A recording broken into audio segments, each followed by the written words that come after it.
The reason you're not getting remote jobs is not because you lack the skills. Maybe it's because you don't know which of your skills can actually get you the best remote jobs. So, I built something very simple for you that can help you figure out your path. Come, I show you how it works. So, this is the remote skill audit. It only takes you 2 minutes to just review and then you get your results. So, it's categorized into 5 main categories. We have communication and writing, we have tech and digital tools, we have creative design, we have tech and development, and then the last one we have business and admin.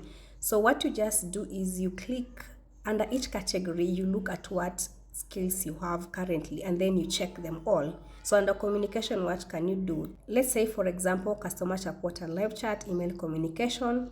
You go under tech and digital tools, you can pick the skills that you have here, project tools.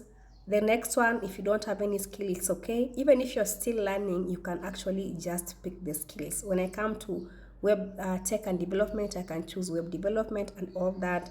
And then I come to business admin and I choose a skill. And then I'm done. The next thing you do, just enter your email address to view your results. So I'll enter my email address. Then I click on view your remote work path. And there you go. The results are here. You can see how well you perform in each category. If you didn't have any skills, shows you a score of 0. Depending on how many skills you have in each category, to give you a score.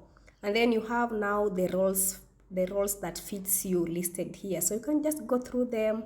And then with this, now you can be able to know when you're applying for remote jobs, what kind of jobs to apply for. And that's it. No more guessing, no applying to random jobs and hoping for the best. Just clarity on where your skills can actually take you in the remote work market. So try it yourself. Link is on my bio and let me know what you think.